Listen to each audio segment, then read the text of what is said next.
Bienvenue sur Exponentiel Lifestyle. C'est une émission pour les passionnés de Dieu qui veulent devenir tout ce que Dieu les appelle à devenir, qui veulent être des disciples de Jésus et accomplir pleinement ce que Dieu avait en tête lorsqu'il les a créés. C'est Luc Dumont. Je suis heureux de te retrouver aujourd'hui. Ça va être une émission passionnante.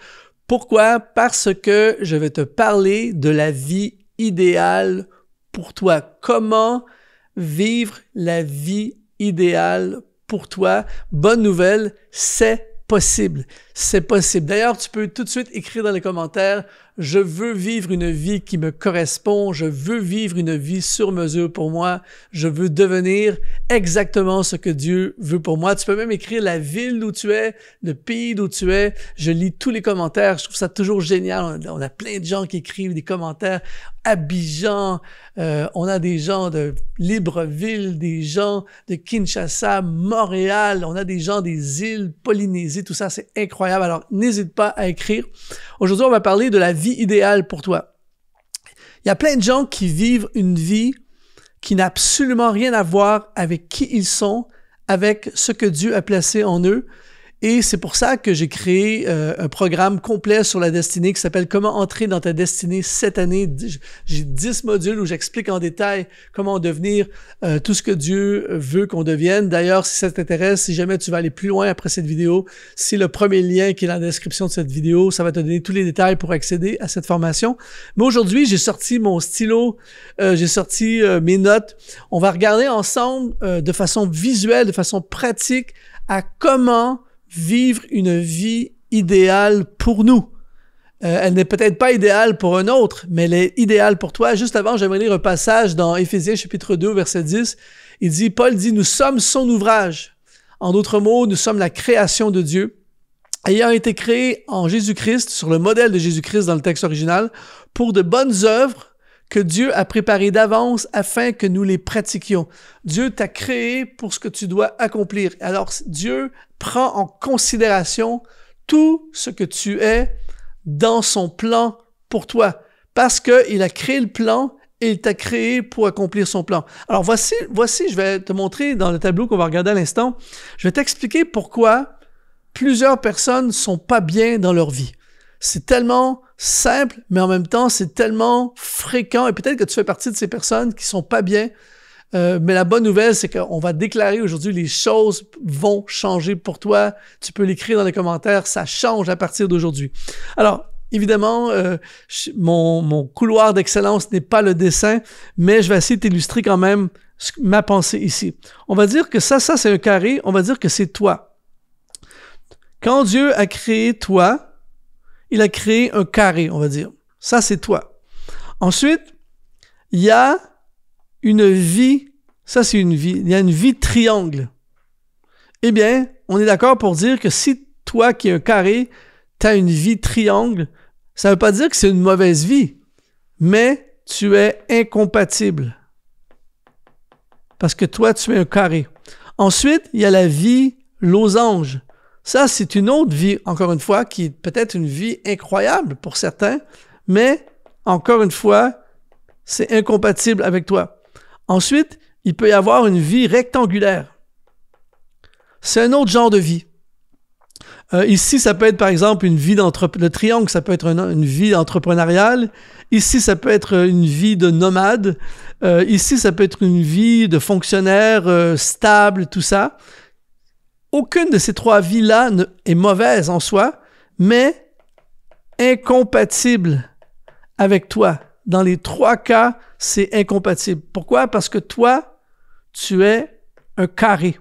Et donc, le bonheur, c'est d'avoir une vie comme ça. C'est pour ça que des fois, ça c'est ta vie à toi. Ça, c'est l'objectif. T'es ça, tu vas devenir ça.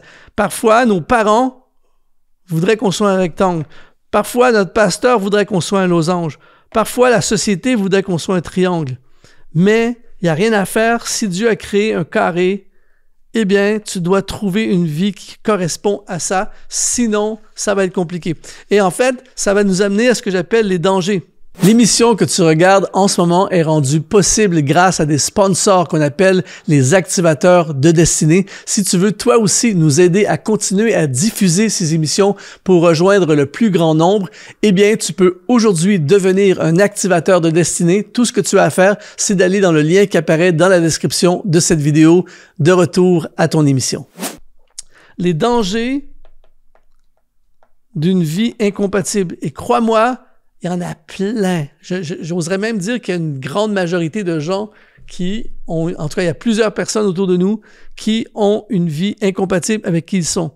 Parce que toi qui es le carré, eh bien, si tu vis une vie triangle, rectangulaire ou losange, eh bien, voici ce qui va arriver. Il va y avoir, premièrement, un sentiment de ne pas être à ta place. Est-ce que tu as déjà vécu ça? Il y a plein de gens qui vivent ça. J'ai déjà vécu ça à une certaine époque de ma vie. Tu te lèves le matin pour aller au boulot, tu te lèves le matin et tu as l'impression que je ne suis pas à ma place. Tu es dans des contextes, je ne suis pas à ma place. Ce que ça va provoquer, c'est une envie pour les autres. Envier la vie des autres. C'est ça qui fait que les gens regardent les réseaux sociaux, tout ça, puis ils envient leurs voisins, ils envient leurs beaux-frères, ils envient le gars sur Instagram, tout ça, parce que ils ont une vie, ils sont carrés, ça c'est eux. Et ce qu'ils vont regarder parfois sur les réseaux, c'est des vies carrées. Mais eux, en attendant, ils ont une vie rectangulaire, une vie losange. Et c'est pour ça que tu as envie, parce que c'est ça que tu es supposé être, tu vois. Il va y avoir de la tristesse. Il va y avoir un vide. Il va y avoir une insatisfaction profonde. Parce qu'il n'y a rien à faire. Si tu es un carré, on ne pourra pas. On peut essayer de mettre un carré dans un triangle, on peut essayer de mettre un carré ici, on peut essayer de mettre un carré, mais ça ne correspondra jamais. Et c'est l'explication c'est pour ça que peut-être qu'en ce moment, alors que tu regardes cette vidéo, c'est pour ça peut-être que tu es malheureux depuis longtemps, c'est peut-être pour ça que tu te sens pas bien, tu te sens inutile, tu te sens pas à ton plein potentiel, parce que ton plein potentiel, c'est d'être le carré ici. Ensuite, il y a un autre facteur qui est ultra important pour la vie idéale.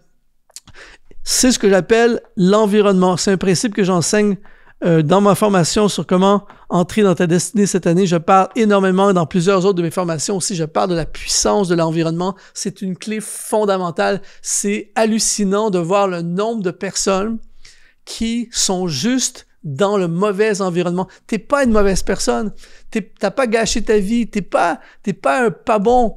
C'est que t'es pas dans le bon environnement. Par exemple, le poisson doit être dans l'eau.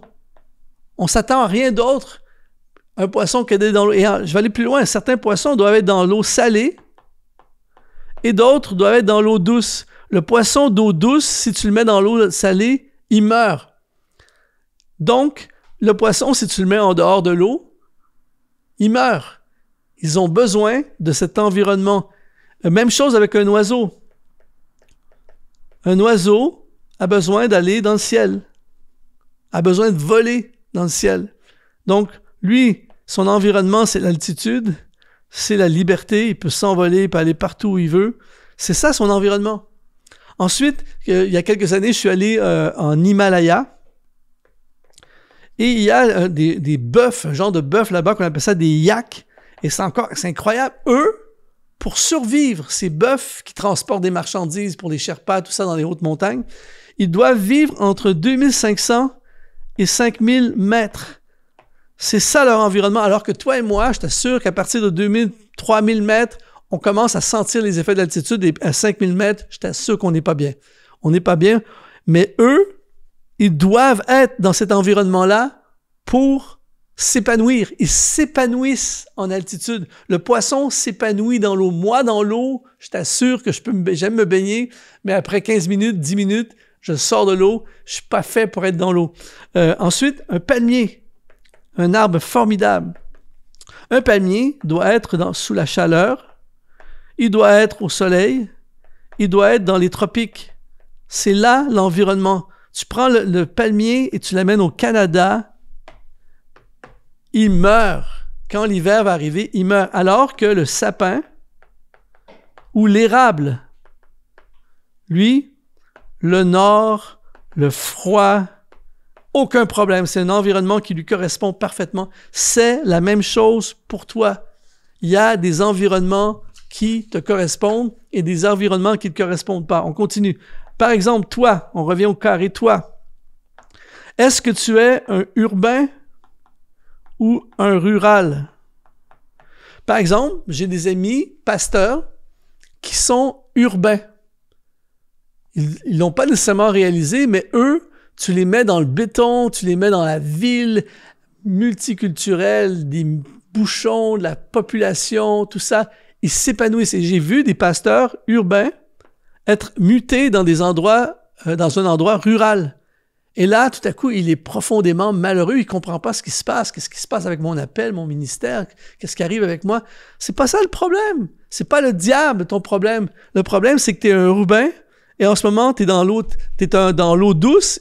Tu es un poisson d'eau douce et là, tu es dans l'eau salée. Ou le contraire. J'ai vu des gens qui sont ultra... Moi, j'ai un ami, il est bien à la campagne, il est rural. Tu le prends, lui, tu l'amènes au centre-ville et il meurt. Tu vois? Donc, c'est important. Toi, c'est quoi? Ensuite, il y a des gens qui sont grandes organisations, puis il y a des gens qui sont petites organisations. Excuse mon écriture. C'est-à-dire qu'il y a des gens, par exemple, qui vont s'épanouir à fond dans une boîte où il y a 1000 employés avec des départements, des ressources humaines et tout ça. Et puis eux, là, ils font partie de quelque chose multinational, des branches dans chaque ville, tout ça. Et eux, là-dedans, ils se développent. Alors qu'il y a d'autres personnes qui vont se retrouver complètement perdues. Ils vont se sentir comme un numéro. Il n'y a pas de relation. Ils vont dire, mais qu'est-ce qui se passe ici? Eux, ils sont heureux dans une petite organisation où tu salues le patron à tous les jours, où on est 5, 6, 8 dans une petite boîte, tout ça, et on est heureux là-dedans. Il y a des gens qui sont comme ça. Même au niveau des églises, il y a des gens qui sont ultra épanouis dans une méga church où il y a des milliers de personnes, des départements, plein de choses, et d'autres personnes qui s'épanouissent plus dans une petite église où c'est plus familial, plus proche les uns des autres. Et je suis pas en train de dire qu'il y en a un qui est bien ou un qui est pas bien. L'idée, c'est qu'est-ce qui te correspond. Alors, tu prends quelqu'un qui est ultra épanoui dans une petite église ou une petite organisation et tu le catapultes dans une grosse organisation. Il se demande qu'est-ce qui se passe avec lui, qu'est-ce qui se passe avec ma vie, tout ça. C'est pas toi qui as un problème, c'est que tu es dans le mauvais environnement. Il y a aussi des gens qui sont bien à être salariés, d'autres qui sont bien à être freelance et d'autres personnes qui sont bien à être entrepreneurs. Par exemple, le salarié, lui, il est bien, il a son salaire assuré, on lui dit quoi faire, il se casse pas la tête avec les revenus de la société, lui, il fait son boulot et il reçoit son salaire et il est super bien. Il y a d'autres personnes que tu les mets là-dedans, ils vont dire « Sortez-moi de la prison, je suis en prison dans cette cage ». Et donc, eux, ils vont peut-être être mieux freelance. Ça les correspond plus à être solopreneur. On peut appeler ça aussi solopreneur. Et là, ils sont bien. Mais là, tu les prends et là, ils se sont trompés. Ils deviennent entrepreneurs. Et là, ils doivent gérer une équipe, gérer une organisation, gérer un budget, tout ça. Et là, ils disent, mais c'est quoi ce truc-là? Je suis pas bien. Non, parce que t'es pas un salarié et t'es pas un entrepreneur. T'es un solopreneur ou un freelance. Et ainsi de suite. Donc, c'est pour ça que tu dois savoir qui tu es. Est-ce que tu es bien en groupe ou en solitaire? Il n'y en a pas un qui est bien, un qui est mal. C'est que Dieu t'a créé différemment. Il y a des gens que tu les mets dans un groupe et ils s'épanouissent, ils sont extravertis, plein de gens, on parle avec plein de gens. Moi, par exemple, tu me mets dans un bureau où il y a 25 personnes toute la journée, c'est juste avec des petits séparateurs et j'entends les conversations de tout le monde parle, je perds ma créativité, j'arrive pas à travailler. Moi, j'aime ça être enfermé avec mon ordinateur tout seul, tranquille, à créer mon travail. J'ai besoin d'être seul. C'est comme ça que je suis. Alors, disons que tu me mets dans une boîte où il y a plein de monde, plein d'employés, des gens extraordinaires. Je vais dire, mais qu'est-ce qui se passe? J'ai plus envie d'être là, j'ai perdu ma créativité. Non, mon problème, c'est pas moi, c'est mon environnement. Alors, c'est ultra important de connaître ton environnement pour vivre ta vie idéale. Et j'ai gardé le meilleur pour la fin.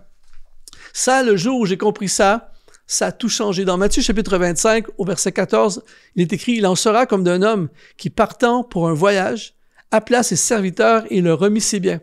Il donna 5 talents à l'un, 2 à l'autre et 1 au troisième, à chacun selon sa capacité. Et il partit. » C'est exactement la même chose avec toi et moi, c'est nos capacités sont différentes. On n'a pas tous les mêmes capacités. Écoute bien ceci, tu vas être ultra encouragé. La vie idéale, c'est une vie qui prend en considération tes capacités, où tu œuvres à l'intérieur de tes capacités. Tu peux étirer, tu peux aller à la limite, mais tu ne peux pas sortir de tes limites, de tes capacités. Et le problème, c'est, j'appelle ça le principe du moteur. Quand j'ai compris ça, mon ami, ma vie a changé complètement. Et regarde bien ceci, il y a 3 choses que tu dois prendre en considération dans ta vie. Il y a ton moteur, ton âge et ta capacité à porter la pression. Comme des voitures, il y a des voitures, on parle des voitures à moteur, on n'entrera pas dans les voitures électriques, mais il y a des voitures qui ont des 4 cylindres, il y a des voitures qui ont des 6 cylindres et il y a des voitures qui ont des 8 cylindres. Donc, évidemment, une voiture 4 cylindres ne peut pas faire la même performance à long terme qu'une voiture 8 cylindres qui a un plus gros moteur. Il y a des gens qui ont un petit moteur, il y a des gens qui ont un moyen moteur, il y a des gens qui ont un très gros moteur. Ensuite, il y a l'âge. De 20 à 40, de 40 à 60, de 60 à 80 et 80 et plus, on est d'accord pour dire qu'on n'a pas les mêmes capacités selon l'âge que nous avons. Et il y a, et ça c'est un des facteurs les plus importants, c'est notre capacité à porter la pression.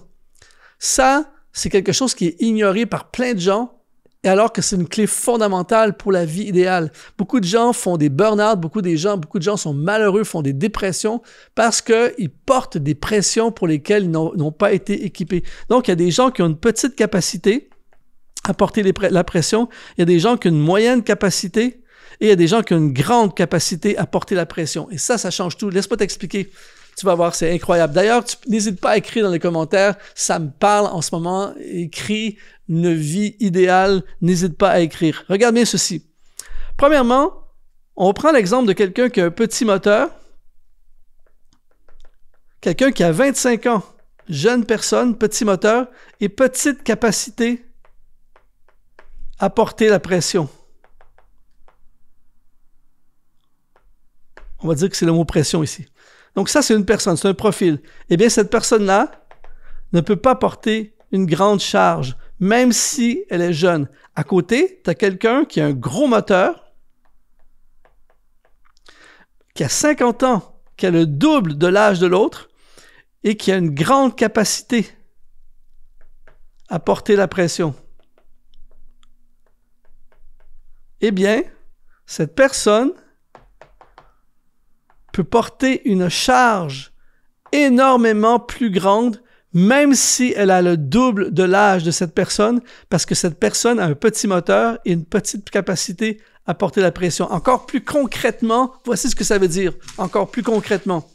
Ça veut dire que ici, on va dire gros moteur, 30 ans, mais petite capacité à porter la pression.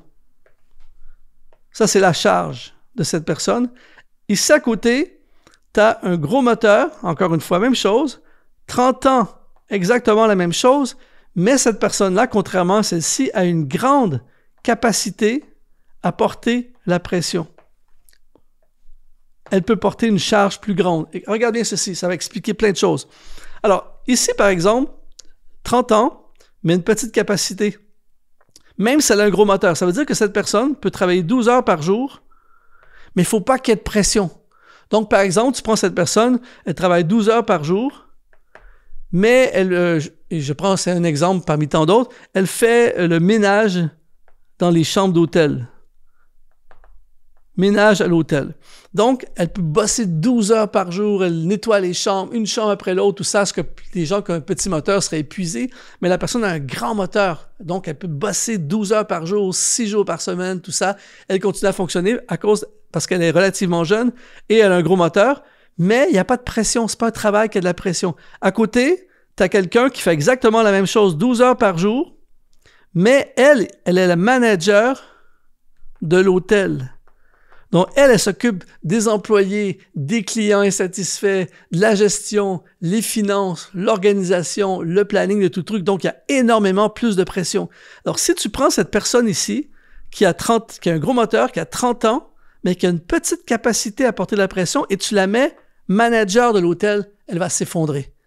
Pas à cause de son moteur, pas à cause de son âge, mais à cause de sa petite capacité, trop de pression, elle va s'épuiser, elle sera plus capable d'avancer, elle va se décourager. Et c'est pour ça qu'il y a beaucoup de personnes qui s'effondrent dans le ministère, qui s'effondrent dans le business, qui s'effondrent dans la vie en général, parce que ils ne prennent pas en considération leur capacité à porter la pression. Alors, tout ça pour te dire qu'il est essentiel pour vivre une vie idéale pour toi, de prendre en considération qui tu es, ce que Dieu t'a confié, ton environnement, le bon environnement et ton moteur, ton âge et ta capacité à porter la pression. Évidemment, c'est une courte vidéo aujourd'hui, mais si tu veux en savoir plus, aller plus loin, si ça te parle vraiment, eh bien, j'ai créé un programme complet qui s'appelle « Comment entrer dans ta destinée cette année ».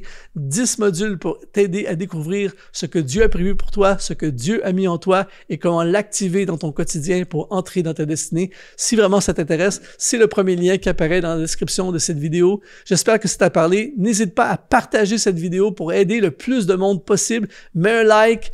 Ici Luc Dumont, ça a été un plaisir de contribuer dans ta vie et je te dis, sois exponentialisé.